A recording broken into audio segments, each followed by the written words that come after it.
സഞ്ജുവിൻ്റെ ഔട്ടാണ് ഇപ്പോൾ ക്രിക്കറ്റ് ലോകത്ത് ട്രെൻഡിങ് ആവുന്നത്.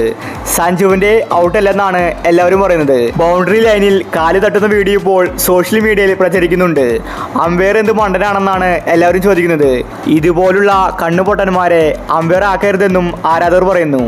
ഇപ്പോഴത്തെ ഇന്ന് രാജസ്ഥാൻ തോറ്റതിന് ശേഷം സഞ്ജുവിൻ്റെ ഔട്ടിനെ പറ്റി ക്രിക്കറ്റ് ഇതിഹാസങ്ങൾ പറഞ്ഞ കാര്യമാണ് നമ്മൾ ഇന്നത്തെ വീഡിയോയിൽ നോക്കുന്നത്.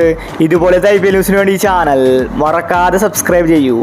സഞ്ജുവിൻ്റെ ഔട്ടിനെ പറ്റി ക്രിക്കറ്റ് ഇതിഹാസങ്ങൾ പറഞ്ഞത് ഇങ്ങനെയായിരുന്നു: സഞ്ജുവിൻ്റേത് ഔട്ടല്ല, അത് കറക്റ്റ് 6 ആണ്. റീപ്ലേകൾ കണ്ടാൽ തന്നെ അത് മനസ്സിലാകും. എന്നിട്ടും എന്തുകൊണ്ടാണ് അമ്പയർ അത് ഔട്ട് കൊടുത്തത്? ഇതാണ് ഞങ്ങൾക്കും ഇന്ന് മനസ്സിലാവാത്തത്. ഇത് IPL ആണ്, അതിൻ്റെ മാന്യത കളഞ്ഞു കുളിക്കരുത്. സഞ്ജുവിനെ പോലെ ഒരു മികച്ച താരമെന്ന് അവിടെ ക്രീസിലുണ്ടായിരുന്നുവെങ്കിൽ ഉറപ്പായിട്ടും രാജസ്ഥാൻ കളി ജയിച്ചേനെ. ഒരു താരത്തിൻ്റെ സെഞ്ചുറിയാണ് അമ്പയർ നഷ്ടപ്പെടുത്തിയത്. അമ്പയർ കാര്യങ്ങൾ മനസ്സിലാക്കി വേണം തീരുമാനമെടുക്കാൻ. ഇത് 100% അമ്പയറുടെ ഭാഗത്തു നിന്നുള്ള തെറ്റ് തന്നെയാണ്. അത് ആർക്കും തന്നെ മനസ്സിലാക്കാൻ സാധിക്കും. സഞ്ജു ഒറ്റയ്ക്ക് നിന്ന് രാജസ്ഥാൻ ടീമിനെ മുന്നോട്ട് നയിച്ചു, പക്ഷെ അവനെ കളി ജയിപ്പിക്കാൻ സാധിച്ചില്ല. എങ്കിലും ഇന്നത്തെ മാച്ചിലെ ഹീറോ സഞ്ജു തന്നെയാണെന്ന് ക്രിക്കറ്റ് ഇതിഹാസങ്ങൾ വ്യക്തമാക്കി. എല്ലാവരും ഒരേ സ്വരത്തിൽ പറയുന്നു സഞ്ജുവിൻ്റെ ഇന്നത്തെ ഔട്ടല്ലെന്ന്. എന്നിട്ടും അമ്പയർമാർക്ക് മനസ്സിലായില്ല. ഫീൽഡറുടെ കാല് ബൗണ്ടറി ലൈനിൽ ടച്ച് ആവുന്നത് കറക്റ്റായിട്ട് വീഡിയോയിൽ കാണാൻ സാധിക്കുന്നുണ്ട്.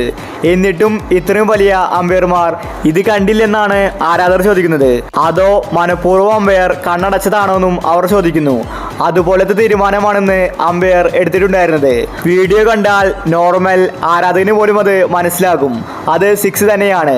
അതിലിത്ര ആലോചിക്കേണ്ട കാര്യമില്ല. എന്നിട്ടും അമ്പയർ അത് റോങ് ഡിസിഷൻ എടുത്തിരിക്കുകയാണ്. ഇന്ന് ഡൽഹി കളി തോറ്റാൽ അവര് പ്ലേ ഓഫിൽ നിന്ന് പുറത്താണ്.